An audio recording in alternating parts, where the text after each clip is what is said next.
It's Divas That Care Radio. Stories, strategies, and ideas to inspire positive change. Welcome to Divas That Care, a network of women committed to making our world a better place for everyone. This is a global movement for women, by women, engaged in a collaborative effort to create a better world for future generations. To find out more about the movement, visit divasthatcare.com after the show. Right now, though, stay tuned for another jolt of inspiration. Hello, and welcome to the Metaphysical Mastery Podcast. This is a mother and daughter podcast, really diving into metaphysical topics and some musings between a mom and daughter. I'm the daughter. My name is Kate Nelligan, and I'm so excited to introduce you to my mom, Peggy Nelligan. Go ahead and introduce yourself, Mom. Hi. I'm really excited to be here. This is a chance for me to talk a little bit about my passion, which is metaphysics, and with my daughter, and to introduce you to the Metaphysical Center as well, because there's a lot that's happening in that area. Yeah, so my mom was the director of the Metaphysical Center for many years, and I am a life and business coach, and I partner with horses, goats, and nature to really help people with personal and professional transformation. And today we are diving into a topic called goddesses, and we picked it really because it is International Women's Month, Women's History Month, and we wanted to really honor the Divine Feminine today. So I'm really passionate. I asked my mom to put together a bunch of awesome information about this topic. It's something that I personally have explored over the last few years and have many friends in the space and also that are both teachers and students of the space. So, Mom, why don't we start with just a little bit of the history of goddesses and like where did that term come from? Where did that concept and topic come from? And then I know you also have a little interesting tidbit about the science as well. So let's do some historical concepting around it. Okay, sounds good, Kate. I think the idea of goddess came from the worship of female deities. It's so interesting because sometimes they talk about 7,000 years ago, and some say that it actually goes back to 30,000 years ago during the Paleolithic and Neolithic ages. And the concept was basically honoring women, and because it was an agrarian culture all over, and so the mother was the important. It wasn't women in general, it was the mother. And so the idea of a mother goddess, somebody would bring new life to the earth when we planted crops and, things would grow.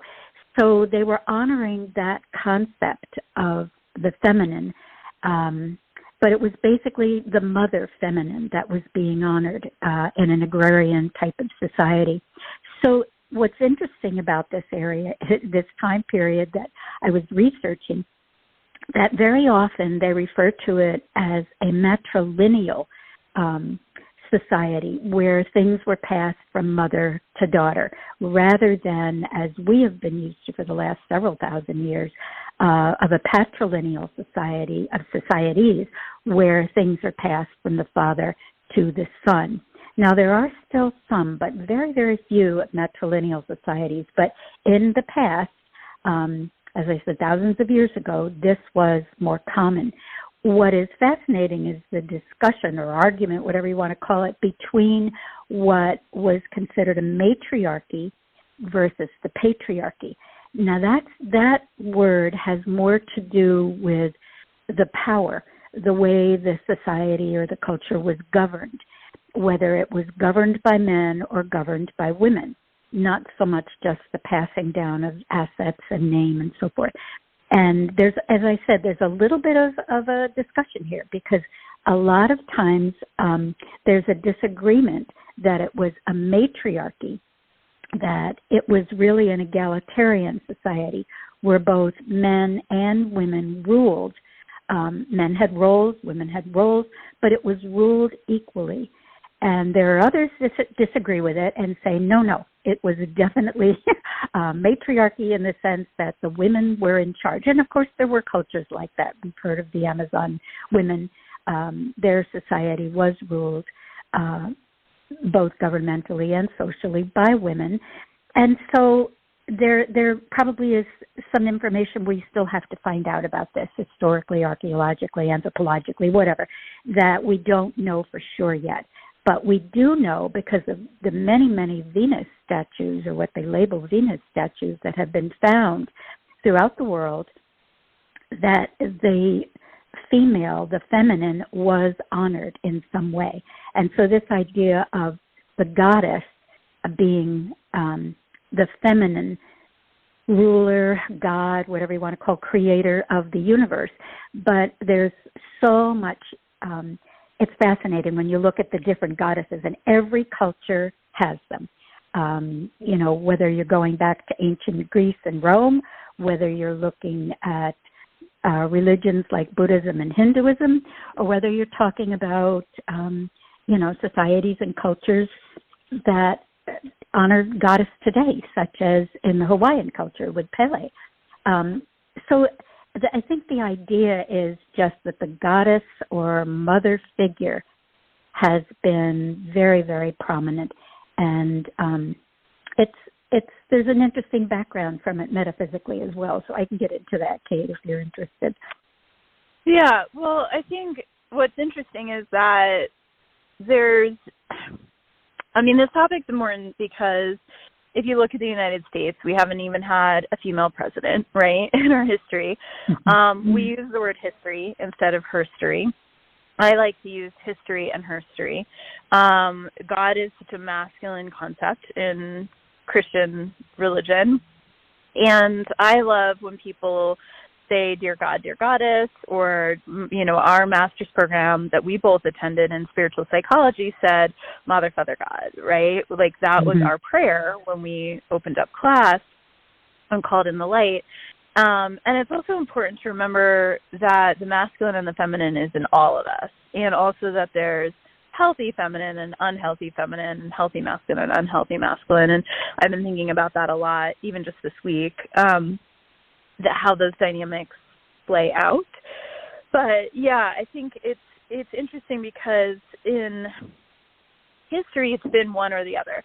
And part of what metaphysics is starting to bring light to or share is that ideally in the future we have a more blended society where it's not a matriarch, it's not a patriarch, because it's not about either or with the sexes. And now you have so much change in gender roles, and you've got transgender, and you've got gender changes, and all of these interesting iterations, so to speak.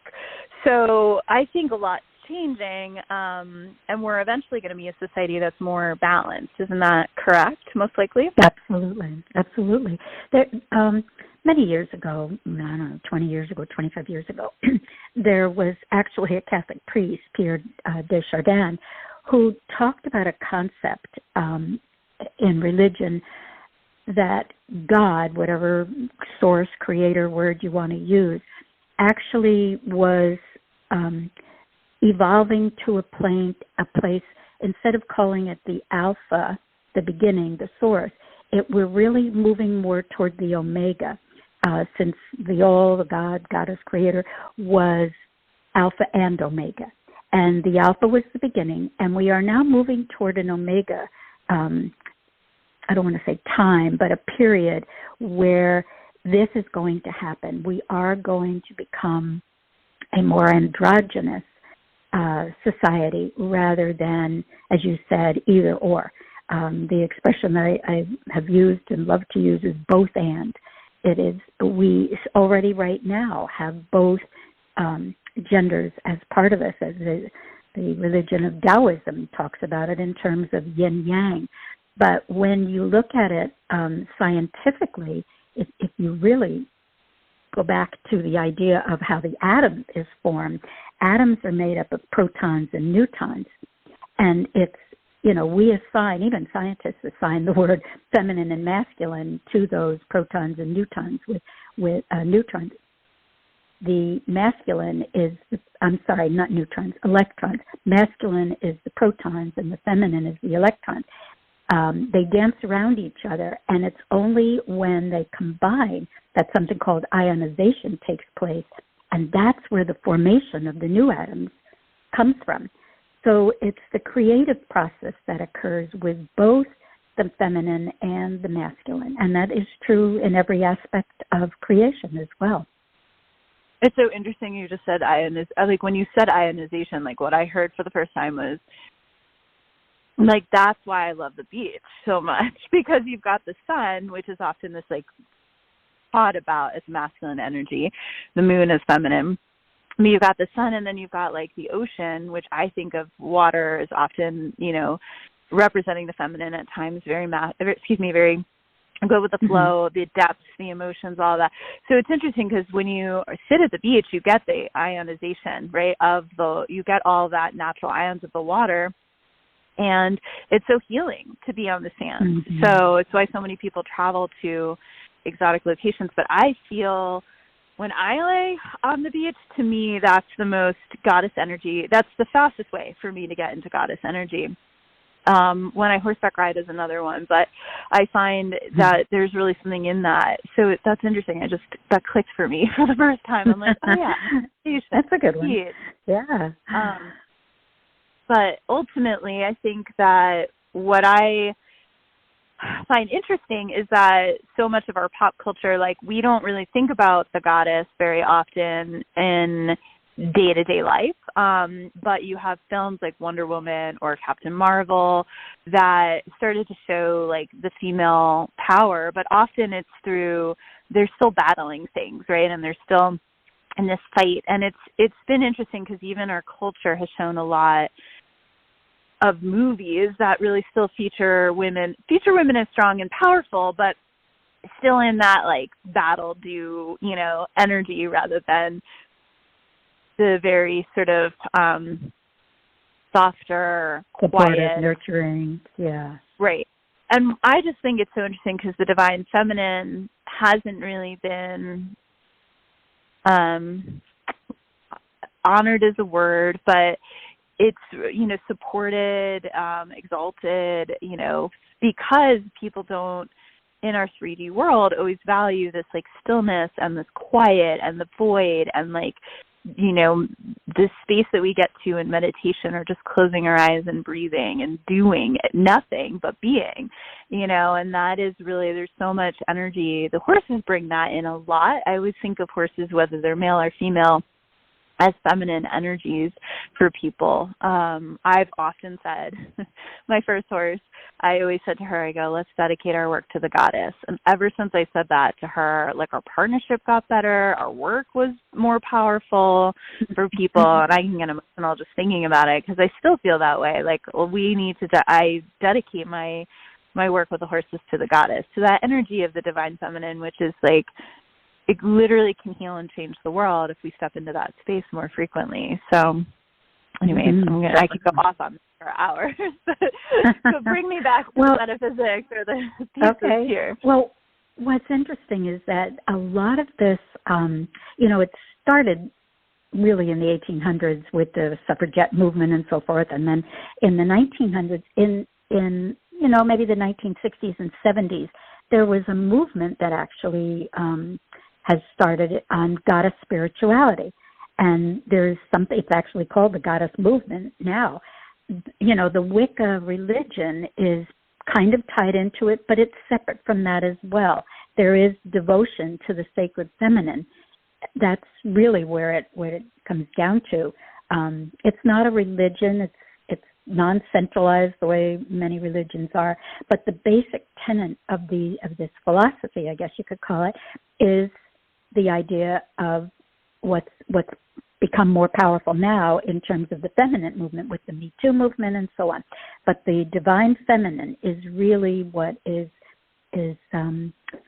supporting this idea that we move in this direction with higher consciousness, because higher consciousness is going to involve neither masculine nor feminine, but a real there's got to be no more of this pendulum swing where it's going to be one or the other. Like, this is why we're saying the both and. It has to be a complementary polarity of the male and female. I think that's where we're moving, definitely.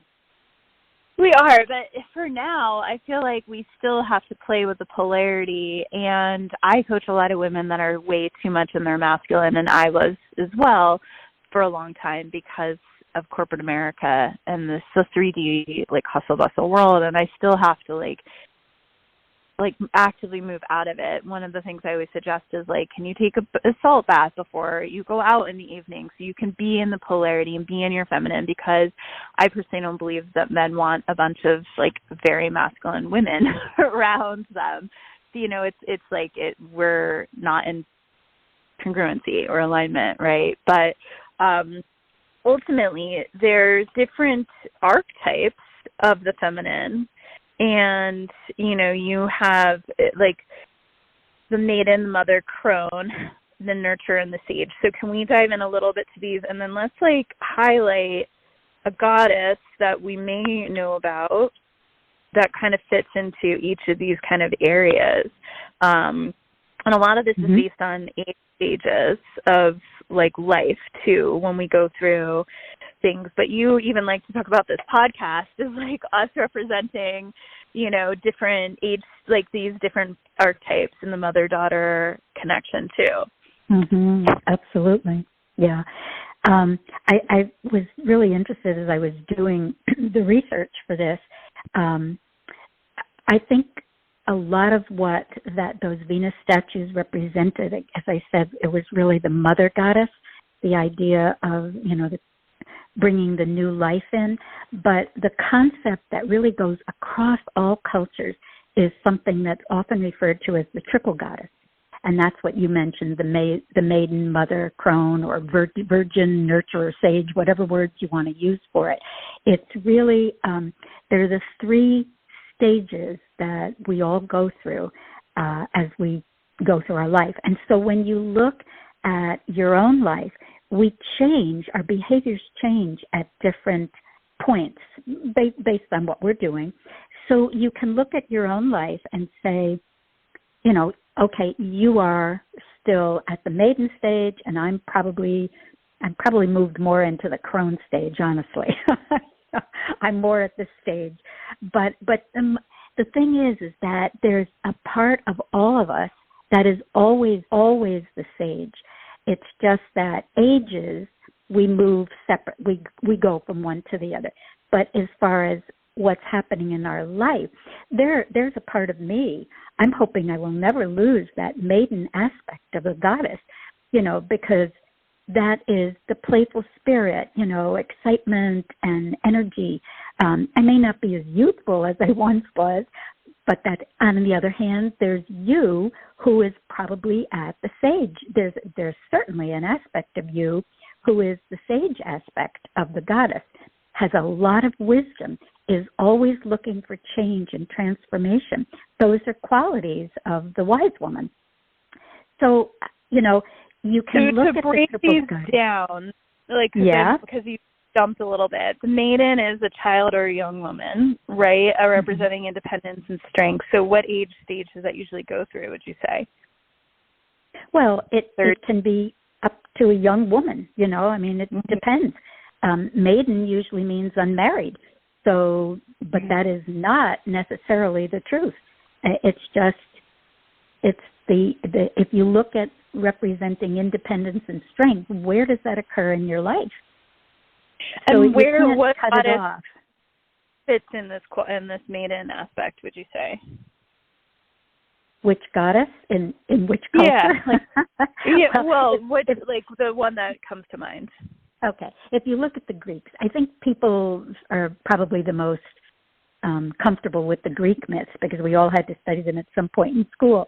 So if you look at something like Artemis or Athena or Hestia, even Aphrodite, they are all representative of the maiden aspect. But you've got somebody like Artemis who is, you know, has often been called the nature girl, whereas Athena was a warrior. Hestia was in Roman culture, she was called Vesta, and that's where the Vestal virgins who protected the hearth of the goddess Vesta did their work. So Hestia, Vesta, and of course Aphrodite was known as the goddess of love and beauty. So they are representative in Greek mythology of the maiden aspect of the goddess. But they're all and you very said playfulness has more energy, self-confidence, independence. Often they're exploring, discovering, they're in self-expression and creativity. And in nature it could be associated with like sunrise and spring. So I love all of that, and I think it's important to know like where we're, as you mentioned, we have all of them in us, but where we predominantly might fall.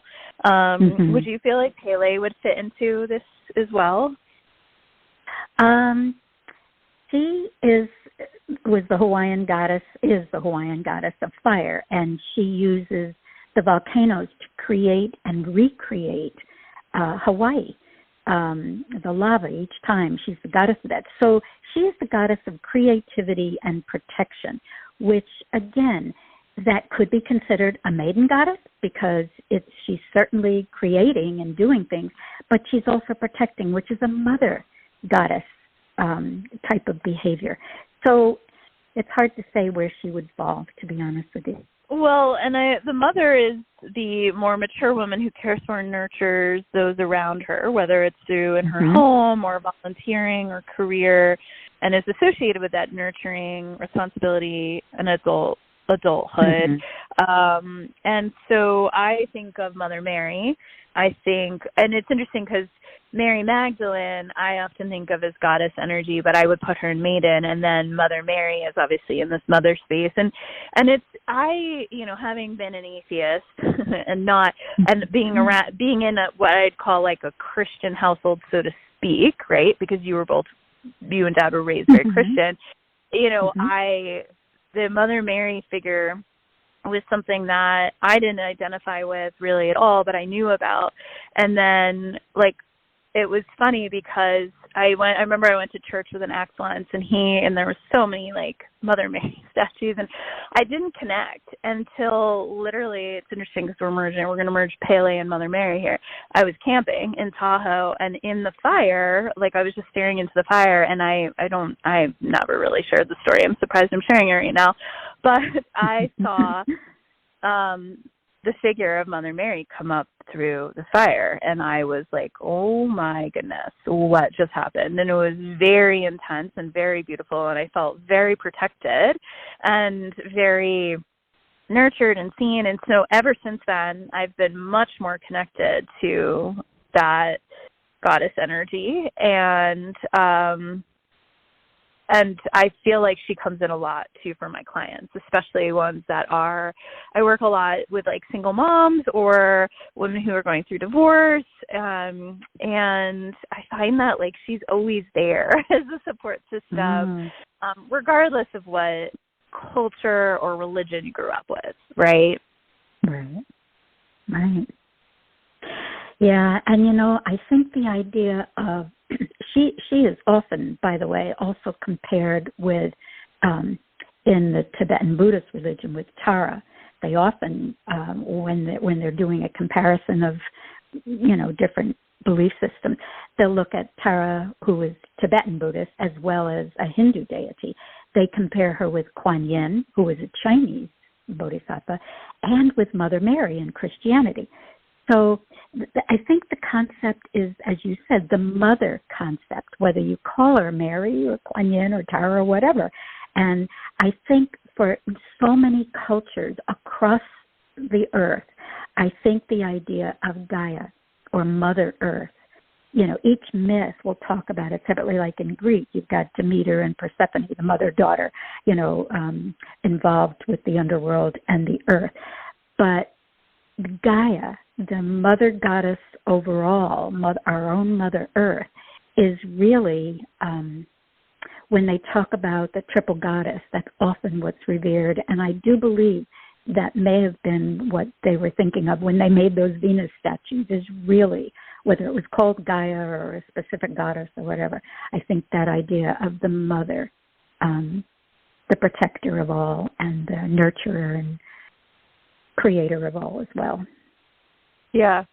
It's funny you mention these statues, because when I was in Italy I literally had one of those, another profound, life-stopping moments where I was looking at the statues and I had almost what I'd call just like a download of thought, which was the beauty and the feminine Venus or statue up on the top was the female, and the column holding up the statue was the male, was the masculine energy. And it was like, I was like, oh, that's really in the right relationship with feminine, which is that strength and that pillar and that rock-like energy of the masculine supports like the feminine being seen and, appreciated for her beauty and her gifts and all of that, rather than, like, unfortunately in cultures around the world, we still, shroud women in certain cultures, right? And so it's so different than I think what it was back in these days, where it was like these statues where it was like, no, we want to put as high as we possibly can the statue of the goddess feminine, right? It was so cool. But they were blended, because they weren't just like a statue sitting up. It was like that beautiful column, what felt like the masculine energy, right? Which is, let me lift you up higher, right? But we both need to be together, Yeah. So, yeah, that's beautiful. Yeah, that's great. That was so profound when I saw it in Italy. I was just like, oh my gosh, that's the pairing. Like, I hadn't seen the pairing in like art before at that level, right? So. Right. Yeah, some religions, like in Judaism, when they talk about the tree of life, the columns that are, there's the masculine column and the feminine column, but they're joined, they're come by the central column. And the same thing is true even in the etheric body of the human. We have two columns that go up on either side of our physical spine. It's called the sushumna in metaphysics with that word, but we've got the masculine and the feminine, and the crossover is what takes place when that Kundalini moves up through the chakras. It connects them, always connected. They're not separate, even though it might appear like, as you said, the statue on the top was feminine, but then the column was there to support it. It's like, that's where we need to be moving to as we go into our higher consciousness. It needs to be blended, combined. Well, and the yin-yang wouldn't be a yin-yang without, right? You have to have both. And, like, you wouldn't have the sun without the moon. If you just look to nature, all of it is, it's always funny when people ask me, like, are your horses male or female? And I'm like, feel into it. But, like, with animals, you can't tell often just by looking at them, right? Right. So there's something, that's that androgynous piece, right? Like, that's already exists kind of in nature. And I think it's so interesting, the whole, like, she, her, they, all of the pronoun stuff, which we're not going to get into, but it's like you're seeing the blended stuff happen. And you mentioned before, it's not going to be male or female. My experience of 3D is it still feels very masculine, and I have to activate the feminine energy to balance it. My experience of 5D is that there is no male or female energy in that. There's just, it's hard to describe, but like the times I've spent in 5D, it's just very blended. It's very pure. It's very high. It's also very peaceful and grounded at the same time. So it has that like feminine, like, whee, but also that like grounded of the masculine, but they're together and they're not separate whatsoever. So you can't really feel, there isn't polarity is my experience in 5D. Right. That's right. So exactly. Super cool. That's right. So because we don't have a ton more time, I want to move to crone in a second here. But I just love that I've been on a land called the Mother Ranch for the last 5 years of my life, and so many of my clients have come to me with their own mothering issues, either how they've been mothered, how they're mothering their inner child. And it has been such a huge lesson for me, right? Especially since you and I have had a lot of challenges in our past. And the Divas of Care Network is putting out Mothers and Daughters, which is a compilation book of beautiful stories for Mother's Day. And I know you and I will do a podcast in the future on what I find fascinating, the mother wound and the sister wound, the sisterhood wound too. But now the ranch is taken over the last year and a half by a grandmother. So I now jokingly call it the grandmother ranch because it now into this crone energy. So tell us about what is this last kind of stage, so to speak, in the archetype of them? Yeah. It's so funny, the word crone. I mean, you read it through all the research. It's very common, but for many, many people, and I'll speak for myself, but I believe it's true for many people, the word crone has a concept. Old woman, bent, almost the old witch type of thing, and it's a negative. It's not a positive. And that's why I prefer the word sage, because that is exactly what this stage of this aspect of the goddess is all about. It's a wisdom aspect. And you get to a point in your life where it is not about, just excitement and passion and ready to take on things, or is it about taking care of other people and, doing the adulting kinds of things? But it really is about looking for transformation, internal, and then also throughout your life. Where in your life has there been a transformation? Has there been growth? Because usually with transformation, it does mean there's been growth of some kind from one thing to another. So I think when you look at the sage or the wise woman, she's really guided by an inner truth and very often that inner truth comes from the heart rather than from the brain. In very early years, we're guided by our instinct, and that's the gut level brain. And then as we become using our intellect more, we're guided more by the cranial brain, the brain in our head. But as we become older, we start to look to the heart for the answers, whether it's through intuition or just a more open attitude toward things. But that's where the transformation will take place at that point, is allowing that aspect to come forward. So, when you look at the sage, what some of the things she governs, for example, aging and the ending of things, death and rebirth, as well as past lives. When you look at the triple goddess in terms of Greek mythology, Hecate is the one who comes forward as the wise woman, and she was the goddess of the Greek underworld. And one of the things that she did is she would help people with their own magic, whether that meant in doing shape-shifting or altering other things around you, either by casting spells or what have you.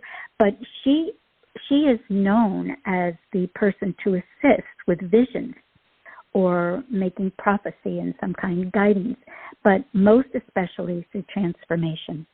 And I think she has a lot to offer people in today's world because we are becoming older. And I'm talking about, America now, United States. Our population is becoming older, and we don't value the elders here the way some cultures do. So to look at, the sage, the wise woman, with a different value, I think would be really important in our culture. Yeah, for sure. And it's interesting because I kind of got a download about how my work has changed too, to really helping people more with that inner stage, the listening to their intuition. I've done the certification program for equine coaches at the ranch since it's been the grandmother energy. So it's much more about teaching. It's about passing on wisdom. So much of why I really wanted to do this podcast with you is because I was we have to have we have to have the legacy, right? A living legacy of your wisdom passed down, not just to me, but to everyone. And obviously all my friends were always like, when can I talk to your mom? Because they love wisdom. But there is, and obviously the metaphysical teachings as well, passing those on. But there is something about teaching that happens more so when we hit this crone phase, and or sage, aspect. So it's important because I know we spent a bit talking about Greek goddesses, but there's also obviously Roman, Egyptian. Isis is one I think that you've always identified with. Well, Egyptian. Mm-hmm. Yeah, and then Native American, of course, Hindu, African. I had a coffee recently with a client, and she was talking to me about how she got really moved to experience Shakti energy through dance and through like a different African goddesses, and then Celtic, obviously Chinese and whatnot.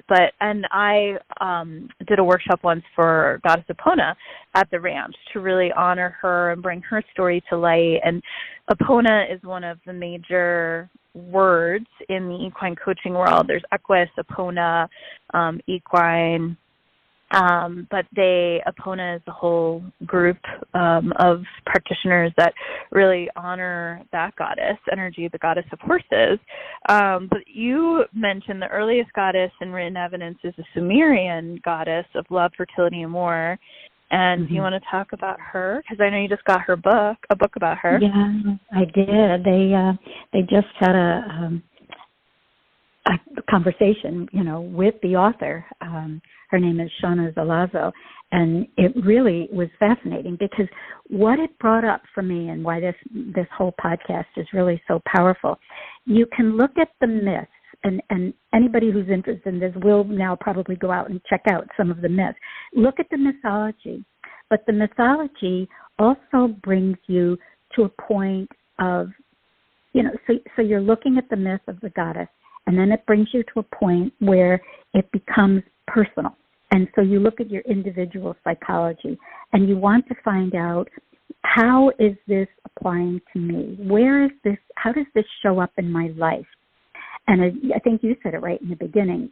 There are positives and negatives about everything because we live in a polarity. And this universe is polar. And so when you look at something, you want to look, how do I want this to manifest in my life? This is how it is showing up. How do I want it to manifest? As the mother, are you overgiving? Are you not taking care of yourself but giving too much? Whereas mother can be, in fact, if you look at the 9-star key numerology pattern, there are 3 different forms for the mother. And the 8 is so overpowering, they get burnt out, so on and so forth. That's not what you want. And yet you don't want to have people walk all over you. You want to be able to assert yourself. So it's fascinating when you look at it in so many different ways. The goddess energy is showing up. We just have to become aware of it. How does it show up for you? So one of the things, Katie, I just want to let our listeners know is that I am trying to do a short mini book for each of our podcasts. And it will be available on the Metaphysical Center's website. We're in the process of getting new leadership, a new board, and so our website is also being updated. But when this becomes available, they will be able to access there. And so one of the things I did is I went through and looked up so many of the different archetypes that are available for the goddess in all of the different cultures. So they can kind of look at it and say, where am I showing up as as a judge, as a lover, as a priestess? And it's pretty interesting. I think this will be a nice handout for people to have if that's something they're interested in. Yeah, for sure. And people can Google the Metaphysical Center of New Jersey for that. But just to reference back, that Sumerian goddess is named Inanna. And the book you were referencing is The Way of Inanna, A Heroine's Guide to Living Unapologetically. So that was supposedly one of the first goddesses. And I definitely love all of the different archetypes or like words that we've certainly heard. Someone said to me Empress the other day. A friend said that, and I'm like, I do love that word. Haven't heard it in a while. People just published a book called, I just published a card deck, Awakening of Equines, about 40 horse wisdom qualities, and the muse behind that is very much a goddess energy. And my friend actually, when she got the deck, she goes, feels like an empress. And I'm like, I wouldn't be surprised. But then even you have divas that care, and diva is one of those words, right? And we're on the Divas That Care network, and mystic is a big one in the metaphysical word as well. So there's and certainly there's a whole thing around the witch wound, and then there's a whole movement around being a queen. And so people have really taken, a lot of coaches and authors and speakers have taken the goddesses and really, tapped into the one that they feel most connected to, like some of these words. There's the whole boss babe movement, right? That's a goddess movement if you think about it. So I've always loved heroine, as, we're each the heroine of our own lives and our own journeys and stories, and the hero's journey, by Joseph Campbell is super powerful for me. Certainly it's a little bit masculine because it's just hero, but I love that heroine piece. So it is important for people, I think, to really identify with a word that, or the wild woman. Like I've done wild horse retreat, before, and getting in touch with the wildness is definitely an aspect of the goddess. So there's a lot here. I think shaman is another one that, is a piece to the goddess energy too, but that's more native. So a lot of cool stuff in this, a lot of good books out there. And then I have two questions for you as we kind of wrap up here. One is, who is your favorite goddess? And why? And then also, what is one way that either you currently feel like you're honoring the goddess, or that you would suggest to our listeners to do to honor the goddess? Good questions. I guess, when I was studying the Egyptian mythology, obviously Isis was the one that I identified with the most strongly. She happens to be one of the mother goddesses, if you had to put it in a category of the triple goddess. But she definitely had tremendous power, and she used it very, very wisely. But she could also use it to get whatever she wanted, and she was able to trick the god Ra, supposedly the supreme god, because she knew his name. So I love the idea that women can use their gifts and their powers and their abilities in a way that serves them, not in a narcissistic way, but just service. And I love that. So Isis probably would have to be, one that I would go with in terms of my favorite. She was her statues also I loved. She is another one that is completely compared with Mother Mary in the Christian tradition. Two of her that I know of is the one where she is sitting with the child on her lap. And I believe that's where Christianity took its concept of the paintings when they did Mary sitting with the child on her lap. Anyway, so that was one. And then what was your second question? What's what? Well, what's the way to honor the goddess in day-to-day life? Yeah, and honestly, I do believe if each person would just find one of these archetypes and look it up. What does it mean? When you read through a list, if you were to, as you've mentioned so many of them, if you were to look at the queen, where are you a queen? And what does that mean? And how does that show up for you in a positive? And how does it show up for you in a negative? So take a look at your own life. If that's the best thing you can do, is where does the goddess show up for you? Because she is in all of us, and it's just showing up in different ways. Yeah, I would say for me, it's definitely, I feel like I always pray the most to Kuan Yin because of the goddess of compassion, because compassion is such a high value, self-compassion, compassion for others, being a coach, is, having that skill set. And she comes in a lot for my clients too, but her and Mother Mary are the two I probably bring in and call in the most. And compassion is such a superpower. But I have a whole goddess self on my altar for, to honor all of them. I have Isis there from, a print you brought back to me from Egypt for me. And I have, Mama Gaia there, and I talk to Mother Earth all the time. And so I feel there's fairies and there's that connection too. I love how it has wings, because I feel like there's so much in that energy too. And then Lakshmi is there, right? Again, the goddess of prosperity. And I'll never forget once I mentioned this on the Money podcast that we did, but I saw Yogaraj once, who's a Himalayan master, and he's really powerful, living master. And he took one look at me, and he was just sitting on a couch. We walked up the stairs. There was no one else in the room besides, my friend who was introducing me to him. And he took one look at me, and it was like, again, download. And it was really, he's amazing at transmissions, which the horses do too, where like literally their beingness through their eyes can change and elevate your consciousness.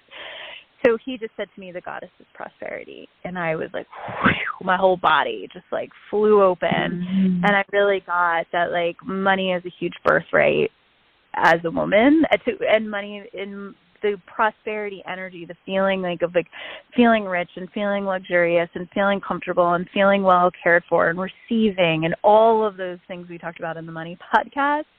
Is so much the feminine, the divine feminine, and that prosperity. So Lakshmi is another one that I love. And I think my suggestion would be like anything that puts you into spaces of divine feminine, whether it's nature, rivers, and,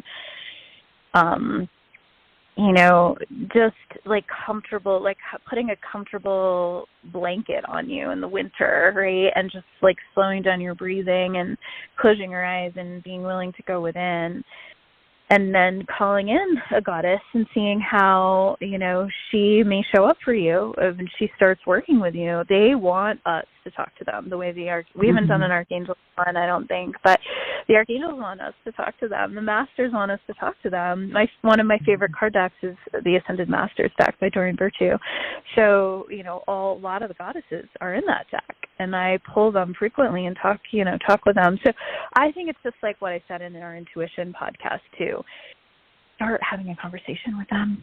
Just start having a conversation with them, and then see how they live within you or connected to you or there to help you, and then how you can be in that goddess energy for anyone in your life, because it's so needed on the planet. It's so healing, and it's so refreshing when you see someone. I went to a goddess class once in LA, and I was like, oh my God, this exists? This is so cool, because I hadn't seen it really in corporate America at all. So I was like, of course I bought the book, and then I joined this goddess circle, and I'm still like, one of my best friends was from that night, that like book signing and goddess panel.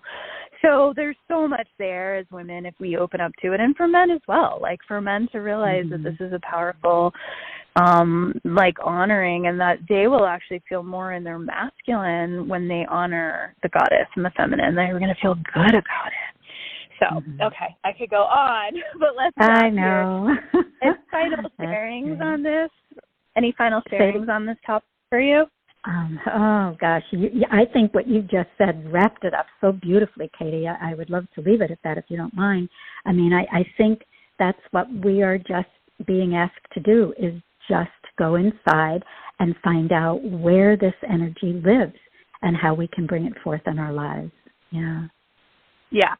Yeah, and just start a connection, as you listen to this. If there's one that you're like, oh, I want to know more about that goddess, like, yeah, do some research, see what books there are, listen to, a podcast about that specific goddess. And I am a huge fan of having the statues in your home or on an altar, if that calls to as well, to just really honor them.